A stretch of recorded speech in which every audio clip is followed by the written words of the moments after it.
Pada hari ini kita bersama dengan Brother Jonathan Rao yang akan mengongsikan kita berkaitan dengan musim Prapaskah ini. Okey, persilakan Brother Jonathan. Terima kasih Saudara Lukas. Salam sejahtera dan salam damai Yesus kepada anda semua. Pada malam ini saya akan memberikan satu sesi mengenai musim Prapaskah. Pada minggu hadapan Khamis, saya akan bercakap mengenai amalan yang kita boleh lakukan dalam musim Prapaskah dan juga mesej Prapaskah yang disampaikan oleh Bapa Suci Fransiskus untuk tahun ini. Kita mulakan sesi ini dengan satu doa. Slide seterusnya. Atas nama Bapa dan Putra dan Roh Kudus. Amin. Tuhan yang Maha Kuasa, Engkau telah memberikan kepada umat manusia Yesus Kristus sebagai penyelamat kami. Dia memenuhi kehendak-Mu dengan menjadi manusia dan menyerahkan nyawanya di kayu salib. Tolonglah kami untuk memberikan kesaksian kepada-Mu dengan mengikuti jalan salibnya dan jadikan kami layak untuk mengambil bahagian dalam kebangkitannya. Kami membuat doa ini melalui Kristus Tuhan kami. Amin. Nama Bapa dan Putra dan Roh Kudus. Amin. Kita akan bermula slide seterusnya. Bayangkanlah jika kita adalah pisau. Prapaskah adalah masa untuk mengasah menjadi tajam. Jika kita adalah kereta, Prapaskah adalah masa untuk menukar minyak dan memasang alat ganti. Jika kita adalah kolam renang, Prapaskah adalah masa untuk menapis kotoran dalam air. Jika kita berkebun, Prapaskah adalah masa untuk menyuburkan tanah dan membuang rampai. Jika kita adalah komputer, Prapaskah adalah masa untuk membaik pulih pemacu cakera atau hard drive kita. Jika kita adalah lebuh raya, Prapaskah adalah masa untuk membaiki keretakan dan lubang jalan. Jika kita ada bateri, Prapaskah adalah masa untuk dicas semula. Jika kita adalah benih, Prapaskah adalah masa untuk bercambah dan menjadi pokok yang membuahkan hasilan. Tetapi kita bukan salah satu daripada perkara yang saya sebutkan tadi. Kita bukanlah objek. Kita semua adalah manusia. Kita adalah manusia yang kadang-kadang melakukan kesalahan. Maka kita perlu betulkan mereka. Bila buat dosa, kita kena bertobat. Kita adalah manusia yang kadang-kala menjadi leka dalam pembentukan rohani. Maka kita perlu kembali untuk memperkuatkan usaha untuk membaiki rohani kita. Kita adalah manusia yang kadang-kala pentingkan diri sendiri. Maka kita perlu keluar daripada fikiran sempit kita dan mula memberi serta mengambil berat terhadap jiran-jiran kita. Kita adalah manusia yang kadang-kadang lupakan tentang tujuan kita hidup di dunia ini. Maka kita perlu melihat kembali peranan, keutamaan dan visi hidup kita. Dan kerana kita juga manusia yang kadang-kadang cenderung untuk menangguhkan perkara-perkara yang saya sebutkan tadi, maka kita memerlukan suatu masa yang khas untuk membuat satu perubahan. Jadi kita ada musim Prapaskah. Prapaskah merupakan masa untuk membuat perubahan. Slide seterusnya. Apa itu Prapaskah? Prapaskah diperhatikan sebagai masa persiapan untuk mengingati kematian dan kebangkitan Yesus menjelang hari Paskah atau Easter nanti. Musim Prapaskah mempunyai dua ciri. Satu, mengingati pembaptisan kita. Dan yang kedua, penebusan dosa melalui bertobat. Ciri pertama pembaptisan adalah untuk mengingati bahawa kita telah pergi bersama Yesus ke padang pasir. Kita mati bersamanya dan kita bangkit bersamanya dan seterusnya menikmati kehidupan yang baru. Yang kedua, penebusan dosa. Apabila di mana kita merenung dan menilai semua dosa-dosa kita dan kembali kepada Tuhan yang kita telah menyakiti berhati berkali-kali. Slide seterusnya. Maka musim Prapaskah merupakan peluang untuk merenung apa yang Tuhan telah lakukan untuk kita di kayu salib. Ia juga membawa harapan akan kebangkitan kita. Kita tidak sepatutnya berasa sedih dengan sesal dengan dosa kita sebab Yesus telah memaafkan semua dosa kita. Dan oleh itu kita boleh hidup bergembira memandangkan hidup abadi yang dijanjikan oleh Yesus. Perkataan land pada asalnya merupakan perkataan duniawi atau sekular yang tidak berkaitan dengan agama. Apabila perkataan ini dikaji dari aspek etimologi, ia berasal daripada perkataan Inggeris lama iaitu lengthen. Lengthen yang bermaksud panjang dan merujuk kepada pemanjangan hari yang ada kaitan dengan musim bunga. Ini kerana musim pertaubatan dalam gereja sentiasa jatuh pada musim bunga di Eropah. Dan selama berabad-abad, perkataan Lent menjadi sinonim dengan musim liturgi. Dalam bahasa Latin, Lent juga dipanggil quadragesima yang bermaksud 40 hari. Istilah ini menggambarkan musim Prapaskah yang meliputi tempoh persediaan selama 40 hari sebelum perayaan sengsara, kematian dan kebangkitan Yesus. Sengsara, kematian dan kebangkitan Yesus adalah misteri Paskah kita. Slide seterusnya. Jangka waktu musim Prapaskah adalah 40 hari. Dari Rabu, Abu hingga tengah hari Khamis sebelum bermula misa perjamuan Tuhan. Ini bermakna Prapaskah bermula pada pukul 12.01 pagi pada Rabu, Abu dan berlangsung sebelum misa perjamuan Tuhan pada petang Khamis suci.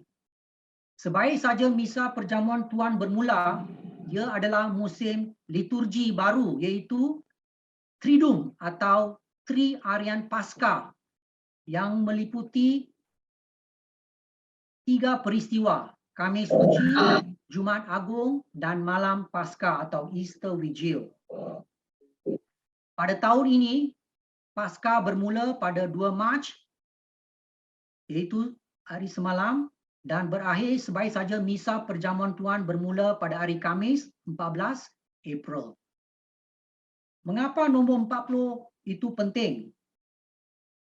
Masa Prapaskah mengimbas peristiwa Yesus berpuasa selama 40 hari. Yesus dibawa oleh Roh Kudus ke padang gurun untuk dicubai iblis. Dia mempersiapkan dirinya melalui doa dan berpuasa sebelum memasuki pelayanan umumnya. Ini kita dapat ketahui dalam Injil Matius bab 4 ayat 1 hingga 2. Begitu juga dengan Nabi Musa yang berpuasa selama 40 hari sebelum menerima Taurat. Dan Elia atau Elijah juga berpuasa 40 hari sebelum bertemu Tuhan di Gunung Horeb. Secara ringkasnya, musim Prapaskah adalah musim untuk kita menyiapkan diri kita supaya kita boleh berjumpa dengan Tuhan. Prapaskah adalah masa untuk kita berdoa, berpuasa dan bersedekah. Ini adalah 3 rukun dalam Prapaskah. Rukun pertama, mendalami doa. Semasa musim Prapaskah, kita dipanggil untuk mendalami kehidupan doa. Kita boleh mulakan tabiat berdoa setiap hari sama ada di rumah atau di tempat kerja. Seperti doa rosario, rosary, membaca kitab suci dan buku-buku rohani, doa jalan salib, menghadiri misa mingguan, daily mass, atau melawat sakramen Maha Kudus, or visit the Blessed Sacrament. Rukun kedua, berpuasa. Puasa secara tradisinya adalah musim di mana kita melepaskan sesuatu, selalunya makanan kegemaran, untuk menumpukan perhatian pada pengorbanan yang dibuat oleh Kristus di atas salib. Tetapi puasa adalah satu cara untuk membina kawalan diri. Puasa memberikan kita satu ruang untuk menyucikan rohani dan jasmani kita. Kita dapat tahu perihnya kelaparan yang akan mengingatkan kita tentang rasa lapar kita kepada Tuhan. Maka puasa dan pantang membantu kita mengambil bahagian dengan sepenuhnya dalam salib Kristus. Rukun ketiga, bersedekah. Sedekah bermakna menjadikan keperluan orang lain milik kita sendiri.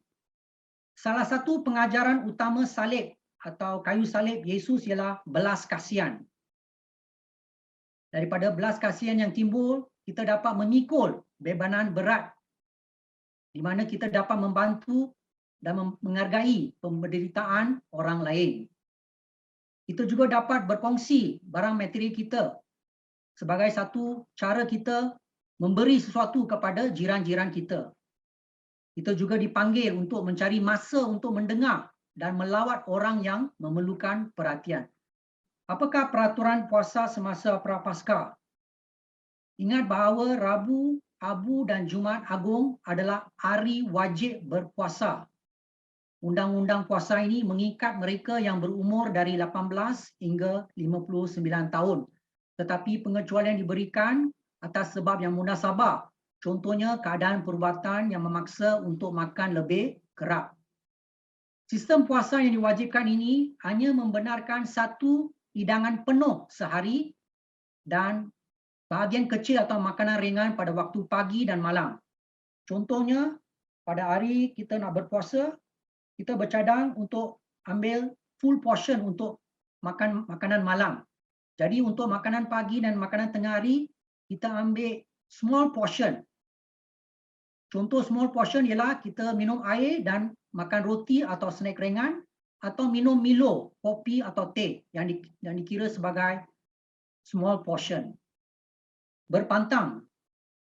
Rabu, Abu dan semua Jumaat adalah hari-hari berpantang, termasuk Jumaat Agung atau Good Friday. Tetapi pengecualian diberikan jika Jumaat jatuh pada hari solemnity. Solemnity ini merupakan peristiwa yang paling penting yang melibatkan kehidupan Yesus, contohnya resurrection, Easter. Semua hari Ahad dikira sebagai solemnity. Oleh yang demikian, dalam musim Prapaskah, semua hari Ahad yang terlibat 5 atau 6 hari Ahad tidak dikira sebagai hari untuk kita berpuasa. Jadi, kalau kita kira musim Paskah ini, dia sebenarnya melibatkan 46 hari. Tapi 6 hari itu kita tolak. Sebab 6 hari itu melibatkan hari Minggu Ahad. So, 46 tolak 6 tinggal 40 hari. So, setiap hari Ahad adalah dikira solemnity dan kita tidak perlu berpuasa. Kita boleh makan seperti biasa sebab hari Ahad melambangkan kebangkitan Yesus. Hukum pantang mengikat mereka yang berumur 14 tahun dan ke atas. Hukum puasa mengikat mereka yang berumur 18 tahun hingga 59 tahun. Tapi hukum pantang mengikat mereka yang berumur 14 tahun dan ke atas. Nah, hukum pantang ni melarang seseorang untuk makan daging kecuali ikan. Ikan dibenarkan, telur dibenarkan dan produk-produk berasaskan susu dibenarkan. So hari pantang yang jatuh pada Rabu Abu, Jumaat Agung dan semua Jumaat kita harus ada pantang makan. Pada hari tersebut kita jangan makan daging. Ikan dibenarkan, telur dibenarkan dan produk berasaskan susu juga dibenarkan. Sebelum saya mengundang kamu untuk merenung atau menatap petikan daripada kitab suci, saya ingin mengadakan satu kuis bersama anda. Tetapi biar saya cuba kalau share screen saya membenarkan untuk memaparkan kuis tersebut ya. Saya akan cuba tengok. Okey, brother. Boleh tengok tak slide kuis ni? Ya, boleh brother. Okey. Saya cadangkan kita melihat satu persatu soalan ini dan kita menjawab sama-sama. Saya syorkan kalau ada siapa-siapa yang tahu jawapan, just bagi tahu sajalah. Kita mulakan dengan soalan pertama. Musim Prapaskah tahun 2022 akan berakhir bila? 14 April. Pandai itu. 14 April iaitu tengah hari sebelum kita bermula dengan Khamis suci atau Khamis putih, Holy Thursday. Betul. Yang kedua, musim Prapaskah mempunyai dua ciri iaitu apa?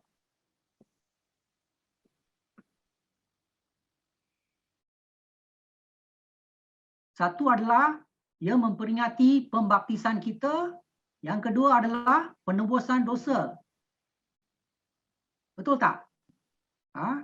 Ya, Musim betul. Prapaskah ni ada dua ciri. Satu, mengingati pembaptisan kita di mana kita mati bersama Yesus, bangkit bersama Yesus dan kita akan ada hidup abadi dengan Yesus.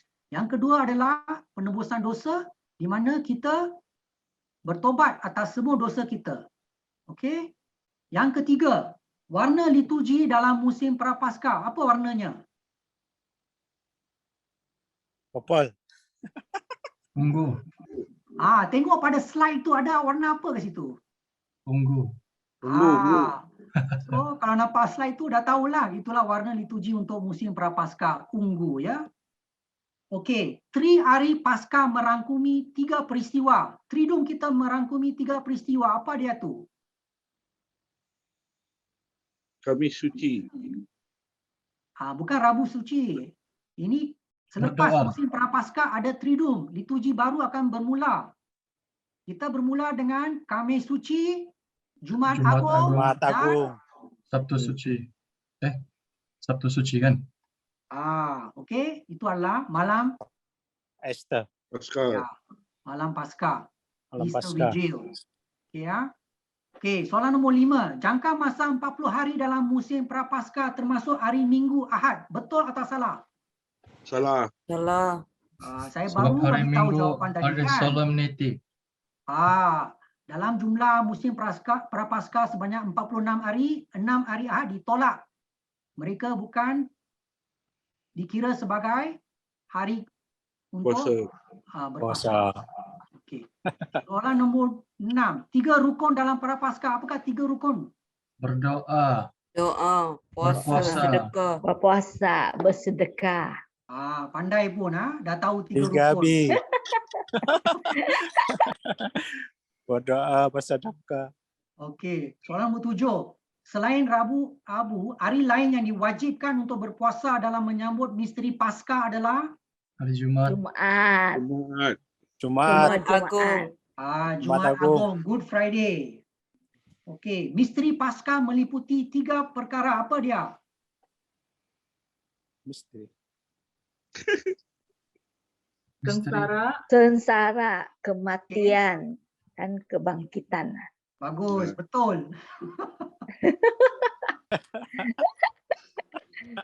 Okey, soalan ke-9.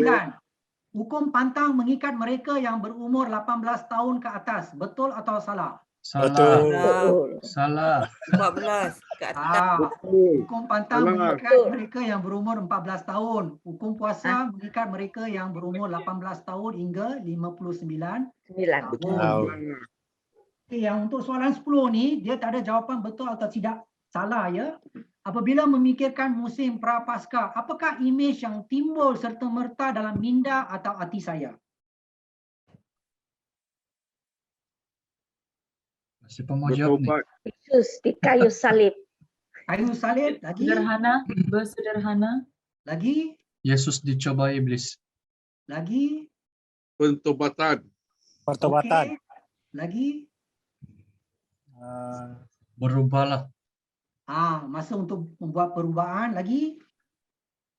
Kebangkitan Yesus ada tak? Kalau Yesus bangkit, kita pun bangkit tak? Yes. Yes. Ya. Okey, lagi?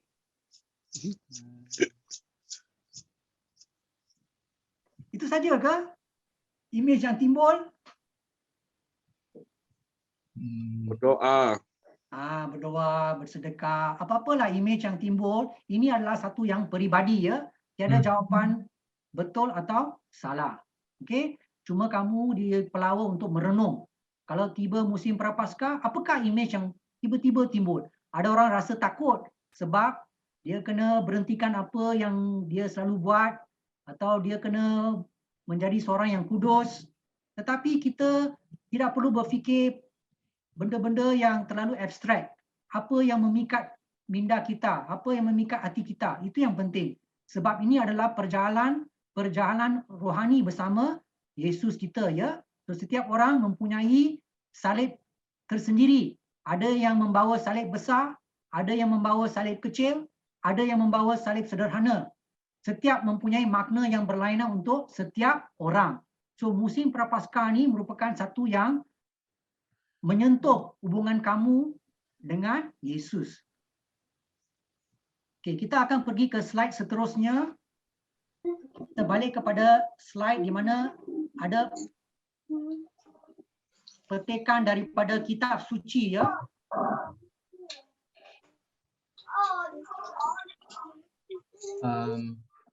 Brother terus share kah? Saya akan tutup saya punya. Okey.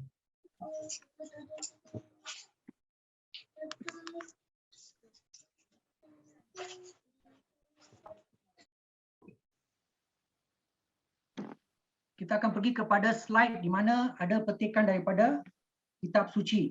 Dalam dua slide yang berikutnya, kita akan membaca petikan daripada kitab suci untuk tatapan kita. Kita akan renung sejenak. Kita akan mulakan dengan Nabi Yeremia, di mana maka kamu akan berseru kepadaku dan datang dan berdoa kepadaku, dan aku akan mendengarkan kamu. Kamu akan mencari aku dan menemui aku apabila kamu mencari aku dengan sepenuh hatimu. Cuba renungkan apa kitab suci ini memberitahu dalam jiwa kita. Yang kedua, Nabi Yoel. Sekarang pun firman Tuhan, berbaliklah kepadaku dengan sepenuh hatimu, dengan berpuasa, dengan ratap tangis. Berikanlah hatimu dan bukan pakaianmu. Kembalilah kepada Tuhan Allahmu, sebab Dia adalah pemurah dan penyayang. So, dalam musim Prapaskah ini, kita cuba mengkaji, meneliti, menilai diri kita, bagaimana Tuhan menjemput kita untuk kembali semula. Tidak kira apakah dosa yang kita buat. Cuma kita serahkan hati kita kepada Dia. Dan Tuhan akan mengambil secara sepenuhnya hati kita dan membantu dan membina kita menjadi seorang insan yang berkudus. Slide seterusnya. Okey, ini dari Injil Matius bab 6 berkata, apabila kamu berpuasa, janganlah kamu bermuka muram seperti orang-orang munafik, kerana mereka menodai mukanya supaya orang lain nampak berpuasa. Sesungguhnya aku berkata kepadamu, mereka telah menerima upah mereka. Tetapi apabila engkau berpuasa, sapulah kepalamu dan basuhlah mukamu, supaya jangan dilihat oleh orang lain, melainkan oleh Bapakmu yang ada di tempat tersembunyi. Dan Bapakmu yang melihat yang tersembunyi akan membalasmu. Cuba renungkan apa yang petikan ini memberitahu dalam jiwa kita. Apa yang kita buat, tangan kiri, tangan kanan sepatutnya tidak perlu dimaklumkan. Kita buat sebab kita buat secara ikhlas. Dan kita buat sebab kita rasa cinta kasih sayang Tuhan kepada kita. Daripada surat Petrus, karena itu rendahkanlah dirimu di bawah tangan Tuhan yang kuat, supaya beliau mengangkat kamu pada waktunya. Ini merupakan satu harapan kepada kita di mana walau apapun kita melalui cabaran, Tuhan akan sentiasa mengangkat kita bila kita jatuh. Ya.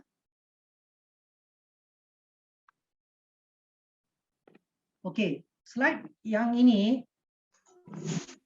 memberi satu makna yang mendalam kepada sesiapa yang ingin tahu apakah motivasi atau sebab kita berpuasa. Mengikut kata-kata Bapa Suci Franciscus, translasinya ada saya berikan dalam slide seterusnya. Dalam slide seterusnya, di sini kita tengok yang bahasa Melayu, slide seterusnya. Di sini kita tengok ayat-ayat yang disampaikan oleh Bapa Suci Franciscus, di mana puasa daripada perkataan yang menyakitkan dengan ucapkan kata-kata yang baik, puasa dari perasaan sedih dengan penuhi rasa syukur, puasa dari marah dengan penuhi dengan kesabaran, puasa dari mudah putus harapan dengan penuhi dengan harapan baru, puasa daripada kebimbangan dengan percaya kepada Tuhan, puasa dari keluhan dengan renungkan kesederhanaan, puasa daripada tekanan, daripada stres, daripada pressure dengan banyak berdoa, puasa daripada kepahitan hidup, bitterness, dengan penuhi hati dengan kegembiraan, puasa daripada sikap mementingkan diri sendiri dengan menunjukkan belas kasihan pada orang lain,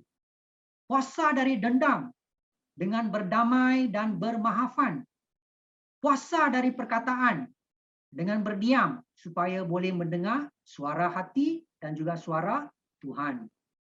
So berdasarkan aspek puasa yang ditekankan oleh Bapa Suci Franciscus, supaya kita mendapat satu pengalaman yang mendalam, yang lebih istimewa ini, saya ingin mempelawar saudara-saudari sekalian untuk merenungkan dua soalan yang saya utarakan di sini.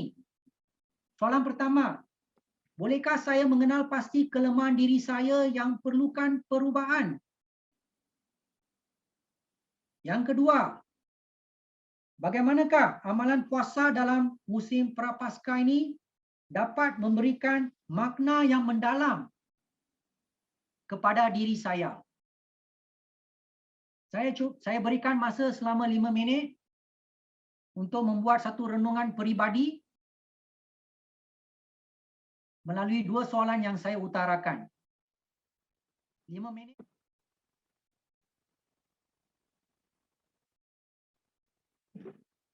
Jika tidak ada sebarang soalan, saya ingin maklumkan pada minggu hadapan saya akan bercakap mengenai amalan yang kita boleh lakukan dalam musim Prapaskah dan juga message yang disampaikan oleh Bapa Suci Franciscus untuk tahun ini, ya. Saya akan menyampaikan persembahan ini pada minggu hadapan. Dan sebelum kita menutup sesi ini, kita akan mendengar satu lagu Nun di Bukit yang Jauh.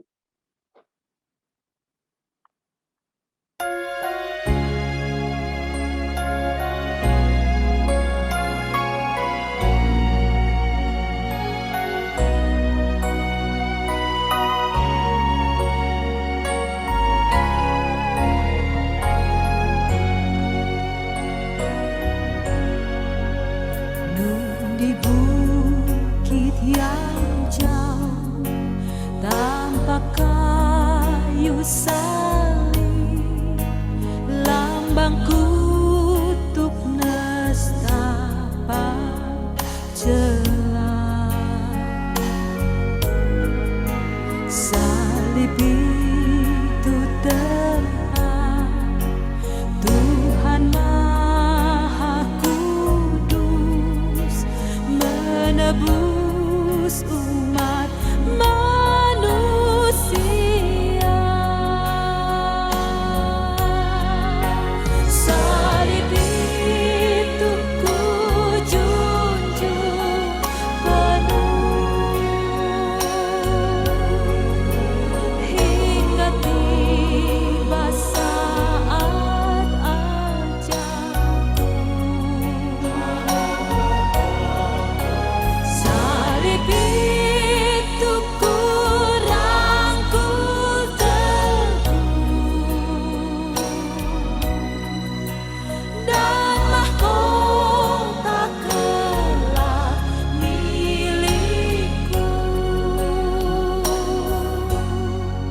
tetap ikut jalan salib, meski diriku pun dicela. Satu saat kelak ku dibawa pergi ke tempat kemuliaannya. Salib itu ku junjung penuh hingga tiba saat ajalku. Salib itu ku rangkul teguh dan mahkota kelak milikku. Salib itu ku rangkul teguh dan mahkota kelak milikku. Dan mahkota kelak milikku.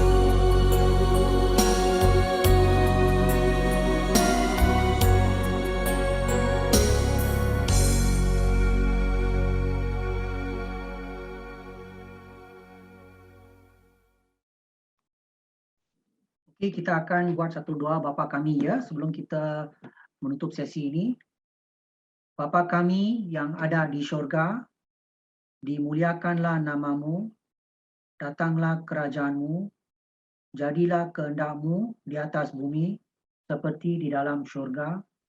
Berilah kami rezeki pada hari ini dan ampunilah kesalahan kami seperti kami pun mengampuni yang bersalah kepada kami, dan janganlah masukkan kami ke dalam percubaan, tetapi bebaskanlah kami dari yang jahat. Amin. Atas nama Bapa dan Putera dan Roh Kudus. Amin.